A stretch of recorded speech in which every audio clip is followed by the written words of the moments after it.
Did Greg Counsell just give us a clue into what the Chicago Cubs are going to do at third base? We're going to cover that and also today's loss against the Boston Red Sox and look ahead to the Kansas City Royals showing up to Wrigley tomorrow. Let's talk about it.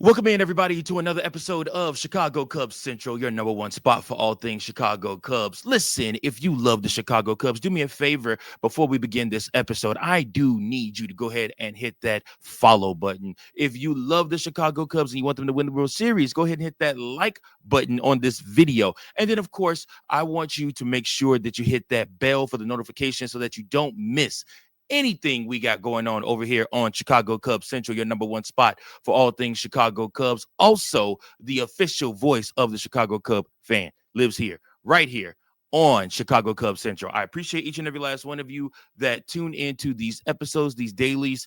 It is a joy of mine to do these for you, so I appreciate you guys. And we're steadily growing a community over here on Chicago Cubs Central.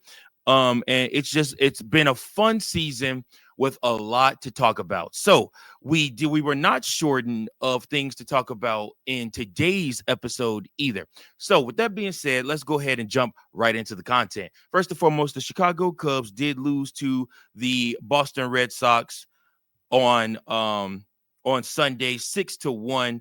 Chicago Cubs fall to 59-40 on the season, while the Red Sox improved to 54-47 after tormenting the Red Sox the past 2 days on Friday and Saturday. On Sunday, the Chicago Cubs started the game off looking like they were going to coast through this one. K. Horton did look pretty good outside of his last couple of hitters that he saw.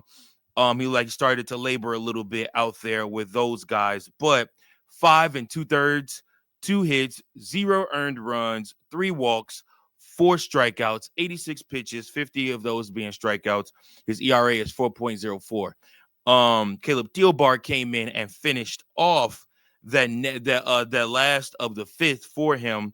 And got 1 strikeout on 3 pitches. Now, theoretically, you're looking at the Chicago Cubs club and you're saying to yourself, okay, well, Thielbar only pitched, 1/3 of an inning. You might be willing to send him back out there and see what he can do as far as pitching the 7th, right? Well, no. Craig Counsell sends out Ryan Presley, and Ryan Presley proceeds to pitch 1 inning, allow 1 hit, give up a home run. With a man on base. He also allowed a walk. He also did strike out too. So that is where the Boston Red Sox took over the lead from there, and they would not look back. Drew Pomeranz came out after him and allowed 2 hits, 3 earned runs, gave up a home run, a 3-run shot to Alex Bregman. And you look at this and you say to yourself, okay, well, I guess we're just going to go ahead and punt this game, right? So that's what the Chicago Cubs in turn did decide to do. They punted the game, brought in Ethan Roberts after that, and he did allow 2 hits, another home run, no strikeouts, but he did get the final 2 outs of that inning. His ERA is 6. And then Krisky came in and pitched the top of the 9th. Did get 2 strikeouts on 14 pitches, 8 of those being strikes. So, yeah, like I said, not the best game for the Chicago Cubs. They had multiple opportunities with bases loaded, bags loaded, just could not push through the runs that they needed to. They left 7 to 8 men on base in today's game. Kyle Tucker looked like he was laboring out there, not sharp. And you look at the rest of the club and they kind of followed suit to that, and it just was not a great outing for the Chicago Cubs today after being on fire the last 2 nights. So the Chicago Cubs, Kyle Tucker went 0 for 3, Seiya Suzuki went 0 for 3, Carson Kelly went 0 for 3. 0 for 4. Peaker Armstrong went 2 for 4 in this game. Dansby Swanson also went 2 for 4. And then you had Ian Happ go 1 for 4. 0 for 4 for Justin Turner. Matt Shaw did go 1 for 2, and Michael Busch went 0 for 1. Nico Horner at the top of the order went 2 for 4 also. So Chicago Cubs just not able to push across enough runs in this one. And yeah, I mean that's kind of the story of today's game. So it's unfortunate the Chicago Cubs not able to get the job done and get the sweep done. It does also look like the Brewers are going to end up beating the Dodgers, sweeping them for the series, which is unfathomable. But looks like the Brewers and the Dodgers probably. I'm sorry. It looks like the Brewers and the Cubs after today will end up being tied for the number one spot in MLB. Really, actually, the number one spot in the league. So it's unfortunate, but that's how cookie crumbles. The Brewers have had a remarkable resurgence this season, and they are showing that they are just not going to lie down. They are not going to lie down. And we've talked about this. The Chicago Cubs, if they want to beat the Milwaukee Brewers, if they want to win this division, they are going to have to take this from the Brewers. They're going to take it from their cold, dead hands. It's not going to be something that the Brewers are just going to give to them and allow them to have. They're going to have to take this series from them. They're going to take this season from them. They're going to take this division from them. In order to do so, Chicago Cubs are going to have to add on more. As you clearly can see, you're going to have games like this where the Cubs just can't push across a run.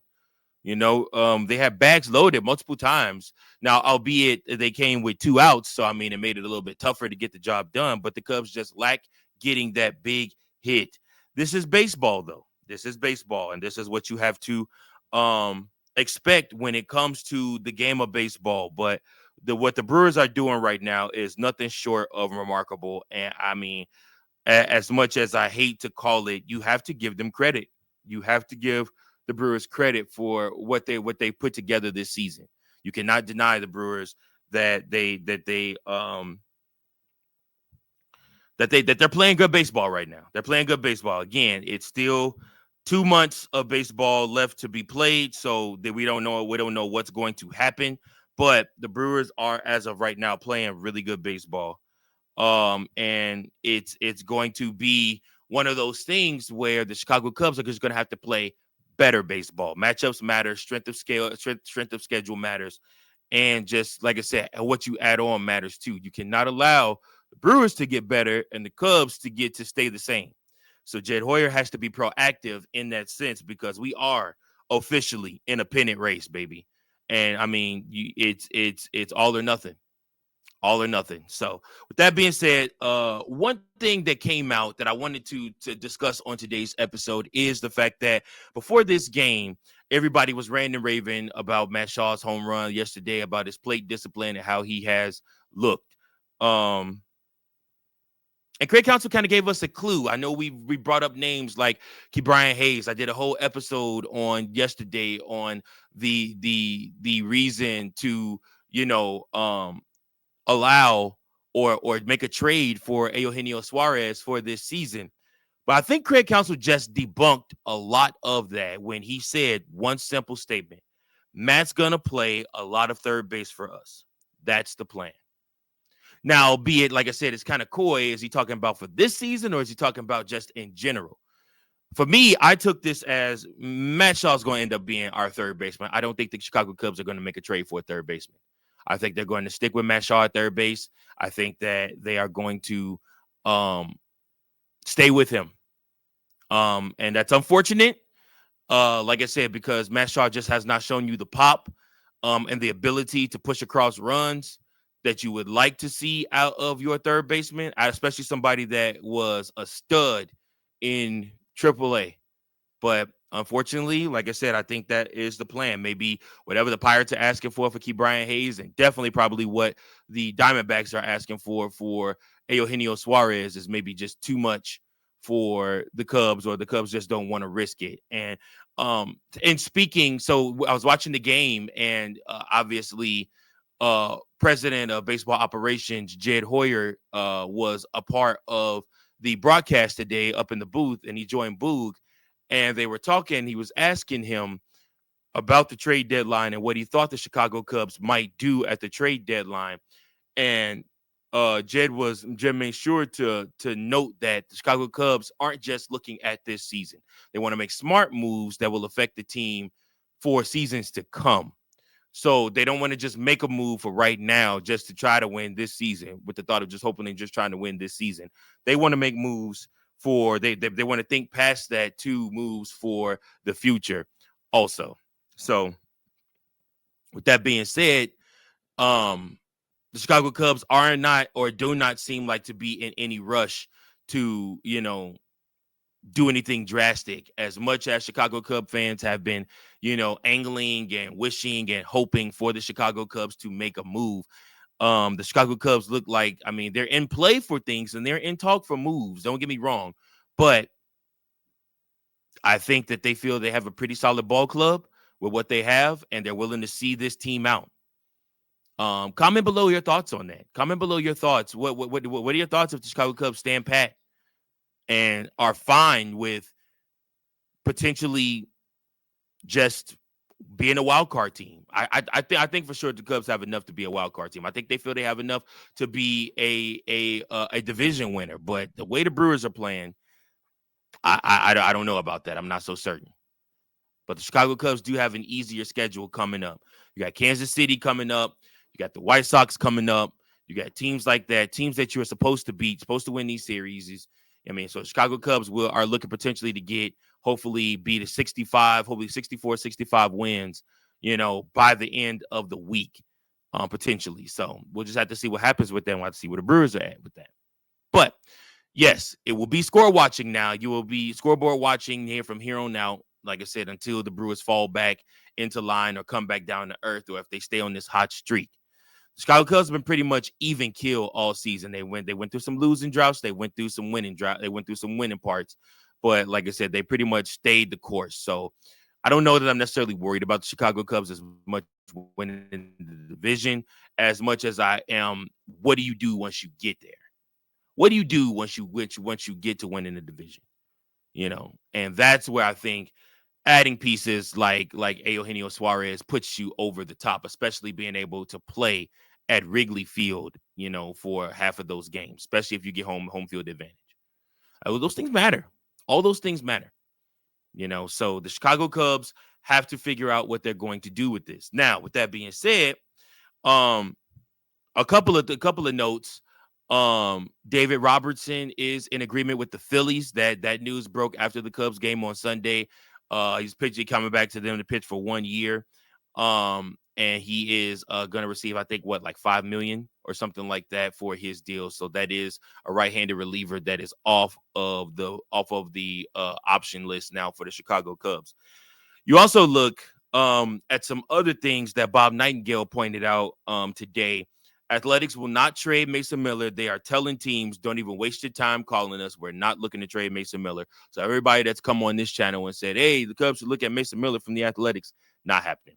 The Cardinals could trade Ryan Helsley. At least 5 contenders have shown interest in making a deal for him. The Diamondbacks want pitching in return for any trades that they're going to do. So, which I guess, in a sense, might actually be pretty good for the Cubs if they were looking to potentially make a deal with the Diamondbacks. That I think that actually works out better for the Cubs. That the Cubs could look to maybe package a deal with Ben Brown and maybe a couple of other young pitching prospects, maybe some from AAA and then maybe some for AA, and send that over to the Diamondbacks in return. So we'll have to see. I don't know if they want pitching prospects or if they want pitching for right now or bullpen help. They really didn't go into detail on what exactly pitching they're looking at. The Guardians plan to keep Emmanuel Clase, which I think he's washed anyways. Nationals have made it known that Kyle Finnegan, Josh Bell, Ahmed Rosario, Mike Soroka, and Nathan Lowe are all available for trade. So the Nationals are in a fire sale. They are trying to get younger. They are trying to build around that young stud they got out there in the outfield that is going to be a stud for years to come. And then, of course, the Twins are expected to keep Joe Ryan, but will listen to offers. So yeah, I mean, like I said, we're gonna just have to see. Hold on to your coattails. It might be a wild free agency, or it could be a quiet free agency. What is your thoughts if it is a quiet free agency? Also to note, that came out after today's game, the Chicago Cubs are looking to do another bullpen game to start that series versus the Royals. The Chicago Cubs have Ryan Brazier pitching for them tomorrow. He will start. He will go up against Noah Cameron, who is 3-4 with a 2.31 ERA. So he will go, and we'll see what happens with that. So I hope he's not a lefty, because that will be really bad for the Chicago Cubs if he is. But we'll just have to see what happens with that. Noah Cameron will start. We'll get to see one of my favorite baseball players that is not a Chicago Cub, that being Bobby Witt Jr., I believe, if he's not injured. I don't think Bobby's injured. Let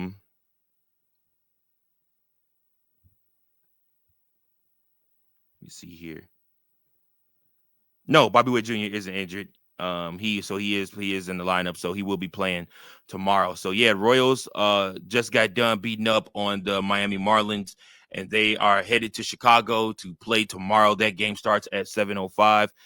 There's two 7:05 starts, Monday and Tuesday, and then Wednesday is a 1:20 start for the Chicago Cubs versus the Kansas City Royals. And then past that, then we go over to Guaranteed Rate Field we have Thursday as a day off. Then we go to Guaranteed Rate Field Friday, 6:40 start, Saturday, a 6:10 start, and then a 1:10 start on Sunday. 3 games against the Chicago White Sox. And then we close out July. That's right, y'all. We close out July, and one of the most important series of the season, we will see those Milwaukee Brewers for 3 games in Milwaukee. So it should be a fun time. Those should be fun series to watch and to play. So hopefully the Chicago Cubs have their stuff ready to go. Hopefully by then we've made some trade. And we'll see what happens. But yeah, that's my time for today, y'all. Like I said, look forward to that Kansas City series. I'm going to try to get a watch-along game in this week, potentially either the White Sox series or the Royal series. We'll just have to see what happens. I'll let you guys know. It'll probably more than likely be the White Sox series, though, so that we'll do a watch-along with. I would love to get a crosstown watch-along if I could get some of the other guys to do a playback and do a watch-along with me, because the White Sox just swept the Pittsburgh Pirates. So I'm very interested to see what they're going to do once they face the Chicago Cubs. But sure, all in all, should be an interesting week. We'll see what happens. But yeah, man, I appreciate you guys so much for tuning in and for watching. Thanks so much for all that you guys do for this channel. Make sure that you guys continue to like, share, and subscribe to the network. From Mike Jones, until next time, go Cubs go. Peace. Thank you for watching another episode of Chicago Cubs Central, the #1 spot for all Chicago Cubs content. Remember to like, share, subscribe for more Cubs content.